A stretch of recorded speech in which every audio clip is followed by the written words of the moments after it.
Hello, my name's Mary Keogh, and probably I'll tell you a short bit about myself, why I started my business. Um, I am a mother of four, two boys and two girls, and throughout my life, I felt that in my eyes, I was doing the best that I could do for my children and for myself. I treated my children like golden eggs. I protected them from the outside world almost to a point that probably smothered them. Um, my two boys that I adore and idolize both became drug addicts. My life fell apart. My marriage wasn't in the best place, and I felt that I had failed in all aspects of my life, that my life was totally out of control, that I could not reel my life in, to the point that at one stage in my life, I felt that death looked a lot more kinder. I struggled with the addictions of both my sons through violence, aggression, and just total warfare within my home, something that was so alien to me in my own upbringing. Um, and through that, I had gone through the processes of before medication, depression, postnatal depression. I was a bag of dolly mixtures, and I could not get my thinking or my thoughts or Mary into any form of real, honest reality. Um, I felt I'd failed in all aspects of my life. Hence, I did hit rock bottom because I felt I'd failed totally as a mother when my two sons became drug addicts. And I sought help. And this time it wasn't the help of medication because I felt that medication suppressed all that was going on within me. And I didn't have to look at it, but I knew that it kept coming to the surface every so often. So I knew that medication wasn't going to fix Mary. So I began a journey of healing Mary. And by that, I mean I went on a journey that was very difficult at times and very sore and very revealing of the person that I was. I began to become aware that all that I needed and all that I desired lied within the woman that was Mary. It didn't lie in my husband or my children or my outside environment. They were just things that distracted me from who I was. So I began to look at Mary and I started to be my healer, to be my doctor, to be my prescription. And I found within me deep reservoirs of faith, belief, self image, self esteem, perception, understanding, and so much more.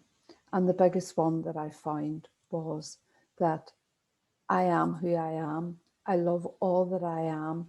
And it's only me and me only that can heal who I am. I stopped suppressing all those feelings and emotions that blocked me in becoming the best version of me. I'm still on that journey, and it will be a never growing journey in my life. It never stops. You never get it perfect. And that is why we are living a life that we live, because that life takes us on journeys. And it's what we do in those journeys that will dictate how we live our life. Hence, through that and through all that I went through and the courses and all that I had done, I then realized that the majority of us, men, women, live our lives on a merry-go-round. We're on a circle. We're on this fast flowing whirly burly that we can't get off. And we keep suppressing it and suppressing it. And we connect with our life partners as we perceive them to be. And on occasions, we don't even know who those life partners are because we don't know who we are. So we accept unacceptable behavior. We think this is the norm. And, this all stems from our early childhood right up. What we see, feel, and hear, taste, and touch from a very young age creates the person that we come in and become. I lived a life of always searching, always seeking approval, always playing a game with myself. But I didn't know that. I didn't know that all that clicked and made Mary was something that was in my history. It was something that I grew into because we are, come into this word perfect, we are perfect, but it's through the things that happen and we see from peers, parents, or whoever we are in the care of that creates who we are.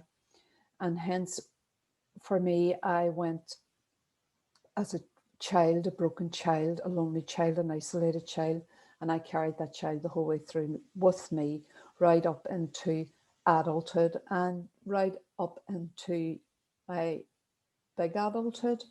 And I still thought like that child. I still acted like that child. I still seen life through the eyes of that child, even though I was an adult. I was still that broken child who never became that woman that I should be. So I really felt drawn and driven to creating my business that I call Mary Keogh Life Mastery Coaching Academy. And through that, I now coach women, men in life skills because they are life skills, they're natural born life skills. I start from the individual, I then take it into the couple, and from that, then I create a place where they become mindful parents. And in that mindful parents, they are responsible for the love and the nurturing that they give their children. Their children didn't ask to come into a home where there's chaos and where there's madness.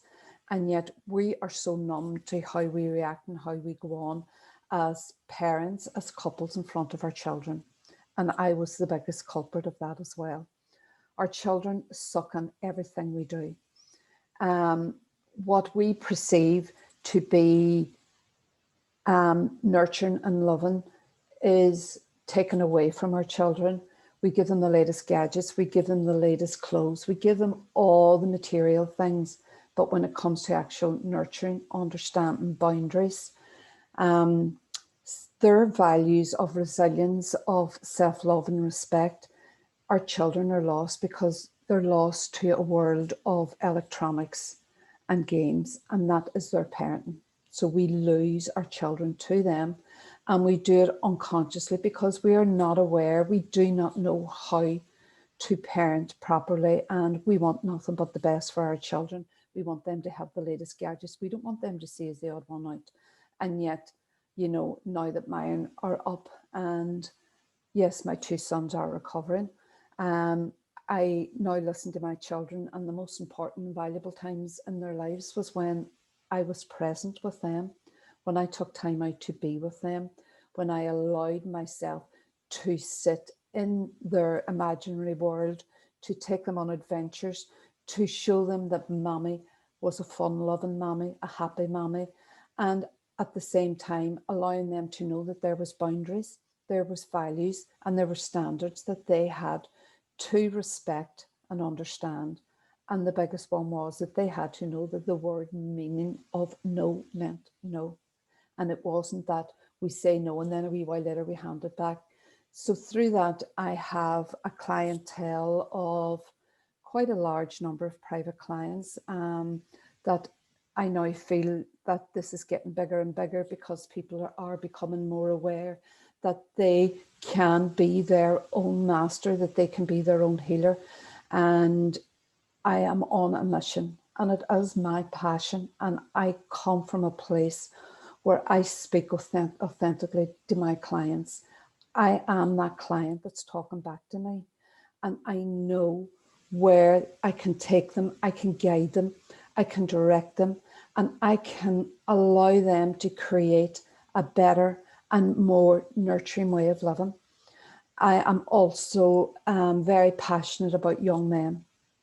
My heart just aches that our young men are so suppressed. They cannot express how they feel because it's the old history, big boys don't cry. I have set up programs. I have done programs. I have programs that I use with my clients and my young men. Big boys do cry. Big boys do feel. Big boys have a right to express who they are. And that starts from a very young age. And it's breaking that stigma. At this minute in time, I'm overwhelmed. I can't physically do what has been asked of me. I have groups as well. I have private groups. And my dream, my passion is that if I got backing and I got some kind of financial support, that my passion, and I have a program written, that I would train other people to become life mastery consultants. And that I mean that they would specialize in life experiences that they have come through, they have come through me. I have seen the physical, emotional, and spiritual change that they have come through.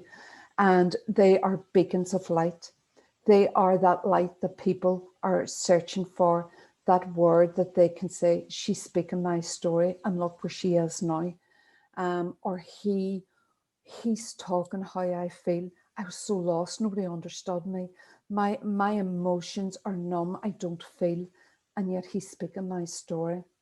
I will guide these men and women through this program of life coaching, where they will take other people through a program of self-discovery, self-love, self-respect, that they will teach other people to know that they have a rightful place in this world, that they deserve to be in this place, but they don't have to be somebody else to create that place for them.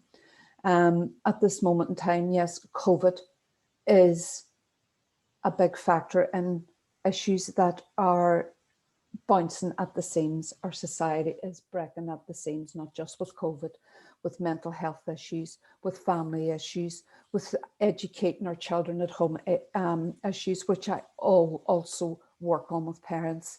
Long-term benefits for this is that these people begin to believe, really believe, that they can be the best version of them, that they have a right to stand in society as the man or woman that they should always have been, that there is no one above or below them, that we are all equal and we deserve an equal footing with other people. I'm so passionate about this. Long-term effects. Long-term effects is that this will begin to flow out, and it will get momentum, because I am seeing it even in my scale. There's so much more I want to do. There's so much more I want to give. I want to be able to go into groups. I want to be able to go into communities. I want to go into places like places where, shelters for women, addictions, grief. I have taken women and men through so many traumas in their life, and I only guided them. They were their own healer. They began to believe in themselves. They began to see a light at the end of their tunnel. And I watch them today, strong, beautiful, independent men and women who believe that they are the best version of themselves. All I need is that chance to take what I have developed in my academy. I need funding. I need it to bring other men and women along with me in this crusade, because it is a crusade. This crusade is going to change our children. It's going to change our parents. It's going to change our sons. And it's going to change the environment we live in, because we cannot heal in an environment that is broken and that has broken us. We must give our people those tools that they need. They do so desperately need and search for, but they don't know how to access it. Give me that chance. Give me that chance to access that space within them. Allow me to give people the tools, the programs that they can take into our communities. It must start with us. It has to start with us. We can't keep feeding our people medication because it's only suppressing them. And medication does have its place, but also self-belief, self-worth, self-value, self-respect, self-esteem, self-image. They have a big, big place in our lives and in our society. And I'm asking you, yeah, long-term benefits, we will have a more healthy, a more rounded, a more grounded, a more balanced community, society, family unit, individuals. And when it begins with the individual and the couple and in the family, it begins to flow out into our communities. I believe with my heart and soul that what I have to offer is going to heal and going to change lives in a very natural, authentic, and beautiful way. Thank you for listening.